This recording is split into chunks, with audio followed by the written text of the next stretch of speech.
गांव के पंच पटेलों,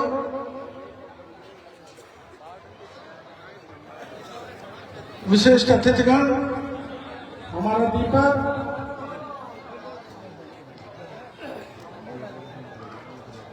और इटावा बालाजी के इस पावन स्थान पर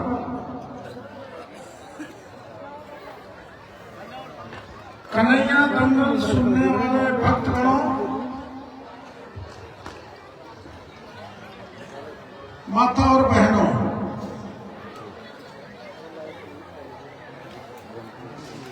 सबसे पहले तो मैं इटावा बस्ती के भाइयों को धन्यवाद देना चाहूंगा। मैं हेलीकॉप्टर में बैठ लिया, हवाई जहाज में बैठ लिया, घोड़ी पे बैठ लिया, ऊंट पे बैठ लिया, बैलगाड़ी में बैठ लिया, रथ में बैठ लिया, भैली में बैठ लिया और 45 साल से राजनीति में हूं। सर्वत्र चाहे सपूटना चला जाओ, चाहे गोठला चला जाओ, चाहे मंडरायल, चाहे मध्य प्रदेश, चाहे गंगानगर, चाहे हनुमानगढ़, जनता बहुत प्यार देती है। किंतु 72 साल की उम्र निकल जाने के बाद हाथी का मजा तो इटावा की जनता ने दिलाया।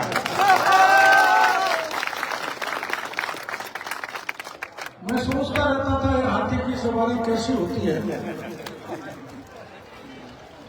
लेकिन आप लोग करके देखना, बड़ी मजेदार। गच्चम गच्च, बड़ी से बड़ी लग्जरी कार में भी उतना आराम नहीं आता जितना हाथी की सवारी में आता है।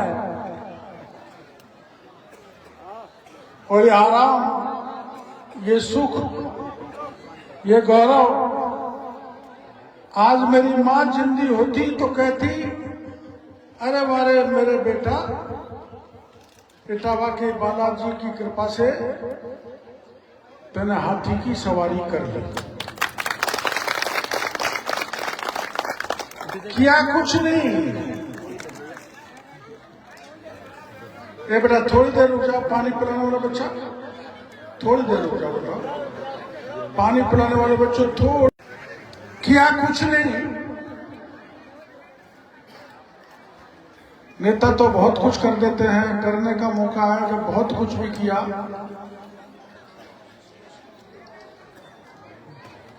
ये इटावा के भक्तों ने, बालाजी के भक्तों ने 18-19 करोड़ की राशि इकट्ठी की भव्य मंदिर बनाने के लिए। आपने अच्छी तरह से देखा है 10-12 साल में भगवान राम का मंदिर बन के तैयार हुआ है। जिस देश में हमने जन्म लिया, भगवान राम को मानते हैं, जीवन से मरण तक रोम रोम में राम समाया रहता है। और जब अंतिम यात्रा होती है तब राम नाम सत्य है, सत्य बोलो कहते हैं, ये बोलते हैं। वैसे भगवान राम का मंदिर बनाने में भी 500 साल लग गए। धन्य हो नरेंद्र मोदी और सुप्रीम कोर्ट का कि उन्होंने भव्य राम मंदिर बना के देश के सामने खड़ा कर दिया, अयोध्या। और राम के सबसे बड़े भक्त कौन थे? हनुमान जी, बालाजी महाराज इटावा। अब मैं ज्यादा तो जानता नहीं, ये कन्हैया गाने वाले समझे, मैं तो राजनीति में हूं। चुनाव में आता हूं, भाषण दे देता हूं, जितने कृपा हो जाती है उतने वोट ले लेता हूं। एक बार हो सकता है मैं गलत हूं, एक बार माला के एक बीज को, मणि को दास्तों से तोड़ तोड़ कर हनुमान जी देख रहे थे। गलती हो तो आप सुधार देना। तो शायद लक्ष्मण ने उनको टोका, इनमें तुम क्या देख रहे हो, इनको क्यों काट रहे हो, क्यों तोड़ रहे हो दांतों से। तो हनुमान जी ने कहा कि मैं देख रहा हूं कि इनमें राम है क्या। ए भाई बात मत करो, हलवाई का बेटा थोड़ी देर। तो लक्ष्मण ने पूछा, लक्ष्मण ने हनुमान जी से कहा कि इसमें भी कोई राम है क्या। तो हनुमान ने कहा पृथ्वी के कण कण में राम है, कण कण में भगवान राम समाया हुआ है, मेरे हृदय में भी भगवान राम समाया हुआ है। तो लक्ष्मण ने कहा बताओ कहां राम है। तो छाती खोल के हृदय को दिखा दिया था जिस पर राम ही राम लिखा था हनुमान जी के। हनुमान जी का मंदिर आप यहाँ बनाने के लिए जा रहे हैं, राम ही राम। उस बजरंगबली महाराज का मंदिर का काम गांव वाले चालू करने वाले थे, थोड़ा चालू हुआ, विघ्न डला। जो आतताई होते हैं, जो विरोधी होते हैं, जो कसाई होते हैं, जो राक्षस होते हैं, वो विघ्न डालते हैं। आपने महाभारत रामायण महापुराण में पढ़ा है, ऋषि मुनियों के यज्ञ में भी विघ्न डालते थे, खुद इंद्र विघ्न डाल देता था। तो इनके बालाजी के मंदिर के निर्माण में भी विघ्न डला। मैं सवाई माधोपुर था,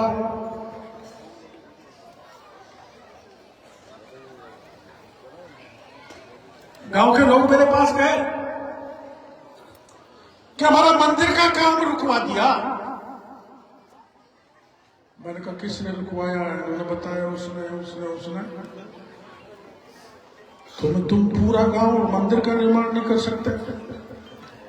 नहीं साहब पुलिस आ जाएगी, फलाना शिकत कर रहा है, ये है वो है। मैंने उस दिन गांव वालों से कहा तुम जाओ, तुम सबसे पवित्र काम कर रहे हो उस हनुमान जी का, उस बजरंगबली का, जिसने सोने की लंका को राख कर दिया था। आपको कोई रोकने वाला नहीं है, आप मंदिर का निर्माण करो। और रोकेगा तो मैं बैठा, मैं भी बजरंगबली का भक्त हूं। इस बजरंगबली को जब जब आपने, समाज ने, किसान ने, गरीब ने, महिला ने, दीनहीन ने कभी भी कोई तकलीफ बताई है तो मैं मेरी छाती खड़ी करके खड़ा हो गया कि मैं गोली खा लूंगा लेकिन अत्याचार नहीं होने दूंगा। जवान हो, किसान हो, पंच हो, पटेल हो, मेरी बहन बेटी हो, अगर मैंने पुलिस को कह दिया मेरे जीवन भर ये लड़ाई लड़ी है कि मेरी बहन बेटी की इज्जत लुटी, तो चाहे मेरी छाती को छलनी कर दो, आपकी बंदूकों में जितनी गोलियां मेरे पे चला दो, मैं हर गोली को बर्दाश्त करूंगा, लेकिन मेरी बहन बेटी की इज्जत नहीं लूटने दूंगा।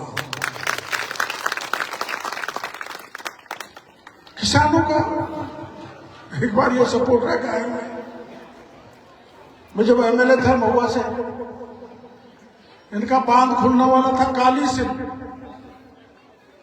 राम कुमार जी उस समय वहां के एमएलए थे या एमपी थे, सही तरह से मेरे को ध्यान नहीं है। काली सिल का बांध खुलना चाहिए मांग थी। तहसीलदार, एसडीएम, एसपी, कलेक्टर, नेता, मंत्री सब जगह घूमे आए, बांध नहीं खुला। बांध में आने वाले 19 गांव थे। मैंने कहा मैं आऊंगा और मैं बांध खुलवाऊंगा। सैकड़ों पुलिस के लोग बंदूक तान के खड़े हो गए और मेरे पास 250-300 से ज्यादा लोग नहीं थे। मैंने वहां बैठ के बांध की जो मोड़ी है वो खोल के कह दिया पुलिस को कि तुम चाहे मेरी छाती को छलनी कर दो, आज मैंने तय कर लिया, प्रतिज्ञा कर ली, मैं किसानों के खेत नहीं सूखने दूंगा, बांध खोलना पड़ेगा। और बांध खुल गया। ये कैसे खुला? अगर मैं डर जाता तो बांध नहीं खुलता, मौत से डर जाता, गिरफ्तारी से डर जाता, लाठी के डर से डर जाता। मेरी बात सुन लो भाई, मौत तो तय है, एक एक पल लिखा हुआ है, सदा मौत आपके पीछे खड़ी रहती है। इसलिए कन्हैया दंगल में कहना चाहूंगा, किसी के भी साथ अत्याचार हो, अनाचार हो, दुराचार हो, उसके साथ हरिश्चंद्र ने लड़ी थी। आप कितना ही धन कमा लो, कितना ही पैसा बना लो, कितने ही नौकर हो जाए, कितने ही जमीन महल, सबको यही छोड़ जाओगे। कुछ साथ नहीं जाने वाला, याद रहेगा तो क्या रहेगा। हमको पता नहीं कब राजा हरिश्चंद्र पैदा हुआ था, लेकिन जब तक धरती आसमान है, सूरज चांद है, जब तक राजा हरिश्चंद्र का नाम अमर रहेगा।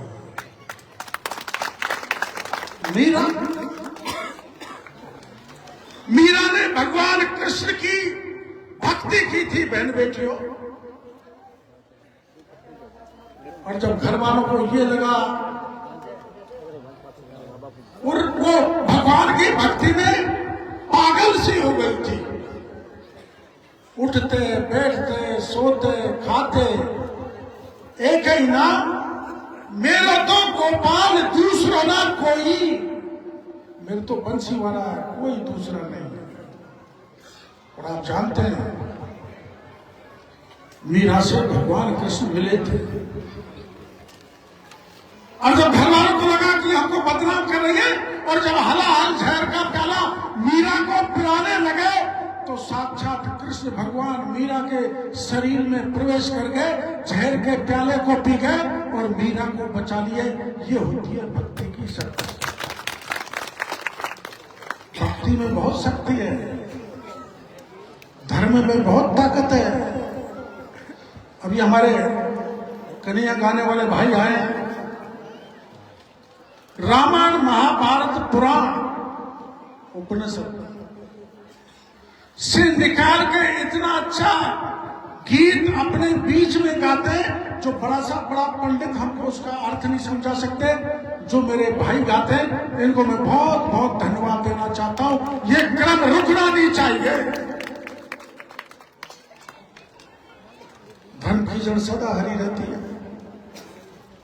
धर्म करोगे तो तरोगे, मूर्धज बनोगे, राजा हरिश्चंद्र बनोगे। और अभी ये बच्चे वहां नारे लगा रहे थे, बाबा तुम संघर्ष करो, हम तुम्हारे साथ हैं। अब बाबा तो 72-73 साल का हो गया, कब तक संघर्ष कराओगे? राजनीति में हर पल एक एक सांस देश और जनता के लिए समर्पित कर रहे हैं। देखिए बालाजी है, ऐसा ही बड़ा स्थान चूरू में सालासर का बालाजी है। परसों गया था, बालाजी के दर्शन किए, दर्शन करके बालाजी से प्रार्थना की, हे भगवान, हे पवन पुत्र, मेरा किसान लूटा जा रहा है, करोड़ों रुपए किसान के लूटे जा रहे हैं, किसान का नाम नहीं, खेत का नाम नहीं, नंबर का पता नहीं, और 9 करोड़ का घपला मैंने बैंक में पकड़ लिया मैनेजर की गर्दन दबा के। और मैंने गिनती की है ऐसे बैंक जिन पर हम भरोसा करते हैं। राजस्थान के 15,000 किसानों का 11 से 50 करोड़ रुपए दबा दिया, घपला कर दिया, भ्रष्टाचार फैला दिया, एक एक पाई निकाल के किस राजस्थान के किसानों के जेब तक पहुंचाने की जिम्मेदारी डॉक्टर किरोड़ीलाल की है। अगर नहीं पहुंचा तो मेरा किसी मंत्री बनना बेकार है। मैं कृषि मंत्री हूं,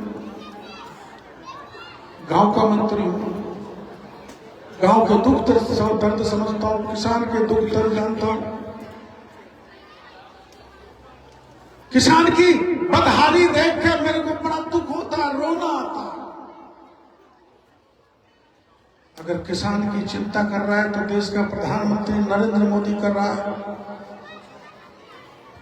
मैंने मोदी जी के साथ जेल में काम किया है। किस्मत है वो देश के प्रधानमंत्री हैं। ये डीजे पे गा रहे थे, मोदी को भाई को किरोड़ी लाल, पर देश को आगे बढ़ाने का तो काम किया है। क्या इटावा के भाई सोच सकते थे कि दिल्ली से मुंबई तक एक ऐसी सड़क इटावा के बालाजी के बगल में होकर निकलेगी जहां से 3 घंटे में दिल्ली पहुंच जाएंगे और 7 घंटे में मुंबई पहुंच जाएंगे? मैंने तो कभी नहीं सोचा था। क्या इटावा के भाइयों ने यह सोचा था जो चंबल बहकर जा रही है वर्षों से, कोटा की डाउन स्ट्रीम से जाकर समुद्र में बहकर पानी बेकार जा रहा है, उस पानी को उठा के राजस्थान के 17 जिलों में भेजा जा सकता है? सोच नहीं सकते थे, कल्पना नहीं कर सकते थे। मैं 89 में चुनाव लड़ने आया था, ज्यादा समझता नहीं था, लेकिन मेरे दिमाग में एक बात बैठ गई, चंबल का पानी सवाई माधोपुर जिले के चप्पे चप्पे पर पहुंचना चाहिए। मैंने कहा मैं इसको हरियाणा बना दूंगा। तब से लगा हुआ था। कई बार जाता था तो लोग मजाक करते थे, हरियाणा कब बनाओगे? कोई जवाब नहीं था। लेकिन इटावा के इस पावन मंदिर के प्रांगण में कह रहा हूं, मेरा वह सपना पूरा करने का काम किया है कि 17 जिलों में चंबल का पानी जाएगा। मेरा इटावा जहां मैं भाषण दे रहा हूं वो सरसब्ज हो जाएगा, ये बालाजी की कृपा से और मेरी प्रबल इच्छा से सफल हो पाया। 90,000 करोड़ रुपए खर्च होगा, जिसको मोदी जी करेंगे। अब आपका कोई परेशानी हो, किसी प्रकार की, किसी भी जात का हो, किसी भी समाज का हो, किसी भी दल का हो, किसी भी इलाके का हो, मेरे पास में कोई आ जाता है तो उसकी मदद जरूर करता हूं, लेकिन आपस के झगड़े झंझट में नहीं पड़ता। भाई भाई लड़के आ जाए तो मेरी दुविधा हो जाती है। आपकी लड़ाई लड़िए, आगे भी जरूरत पड़ेगी तो लड़ूंगा। जब तक तन में सांस है तब तक आपके आरक्षण का बाल बांका नहीं होने दूंगा। अभी चुनाव हुए थे लोकसभा के 2024 में, सब प्रचार किया गया मोदी अगर आ गया तो रिजर्वेशन को खत्म कर देगा। हम ये सीट हार गए, करौली की हार गए, धौलपुर की हार गए, भरतपुर की हार गए, 11 सीट चली गई।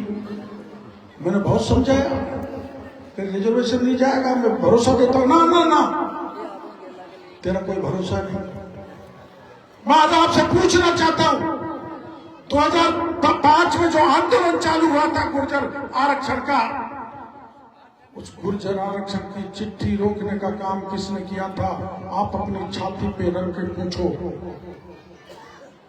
33 MLA थे, सारे भाग गए। मैं बिल्कुल अंगद की तरह पैर जमा के खड़ा रहा, और जब चिट्ठी जाने की नौबत आई तो इस कैबिनेट मंत्री के पद को ठोकर मार के आपके बीच में आ गया और आरक्षण को बचाने का काम किया। मीना विवाद खड़ा हुआ, सर्टिफिकेट बनना बंद हो गया, उसको सुलझाया। आमागढ़ 14वीं सदी में वहां कोई मीना राज करता था, वहां से झंडे हटा दिया, देवता की मूर्ति हटा दी, उस पर कब्जा कर लिया कुछ बदमाशों ने। आपके बीच में आवागढ़ का मामला आया था, मर के जो झंडा हटाया है मीना सम्राट का, उसको फहराने का काम डॉक्टर केवड़ीलाल करेगा। गहलोत साहब ने कहा परिंदा भी पैर नहीं रख सकता, चिड़िया भी नहीं जा सकती। गहलोत साहब मुख्यमंत्री थे, मैंने कहा चिड़िया नहीं, चिड़ा जाएगा डॉक्टर किरोड़ीलाल। आप सबको पता है आम आदमी पे 1000-1200 पुलिस वाले, कई एसपी, कई आईजी, डीआईजी,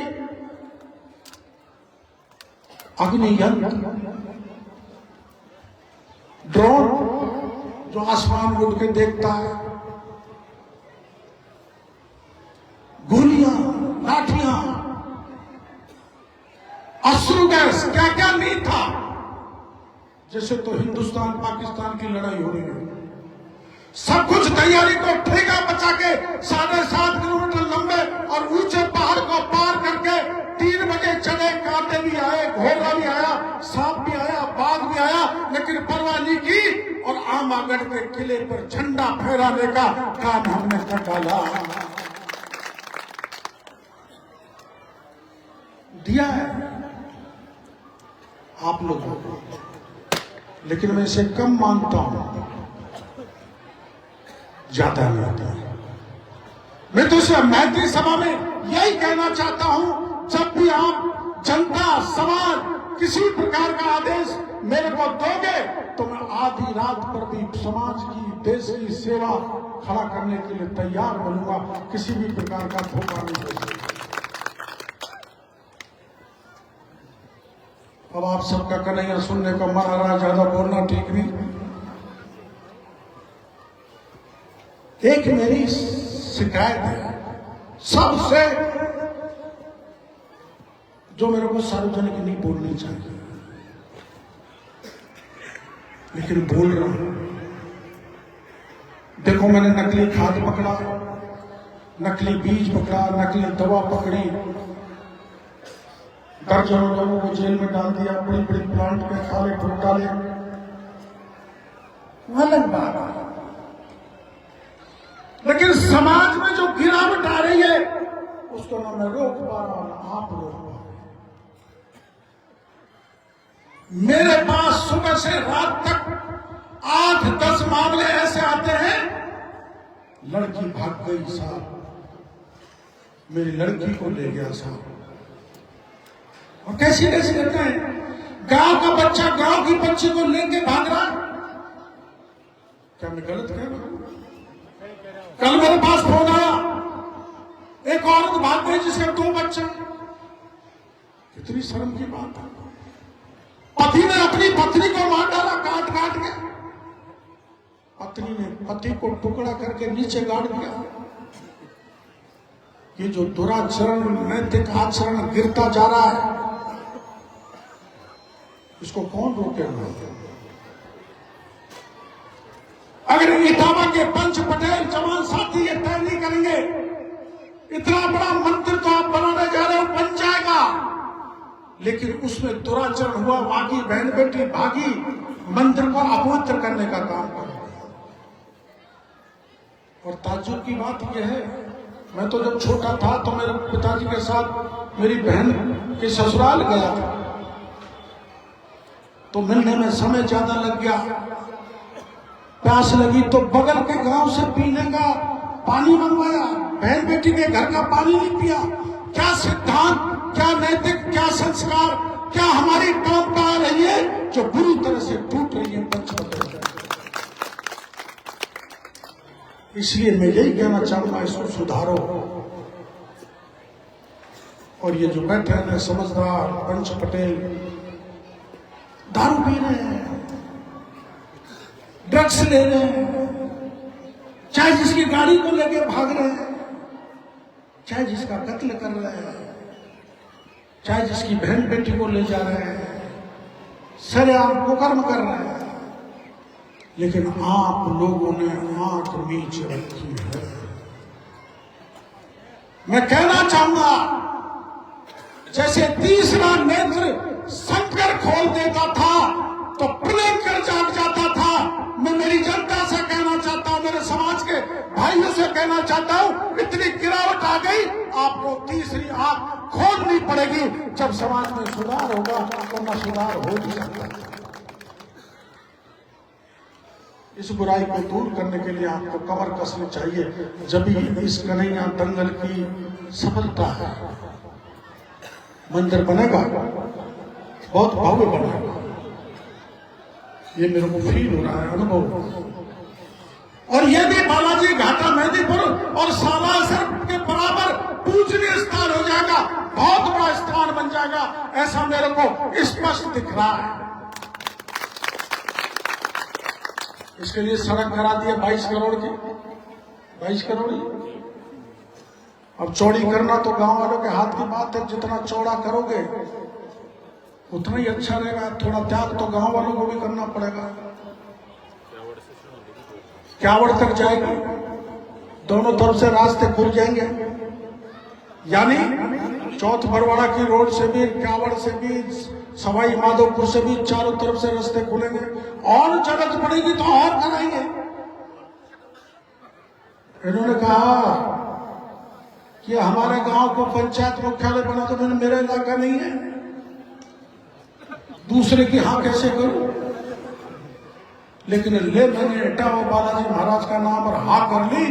और ये बजरंगबली की ताकत देखो, सारी ताकत विरोधियों ने लगा ली, लेकिन इटावा ग्राम पंचायत बन के रही तो बजरंगबली महाराज की कृपा से।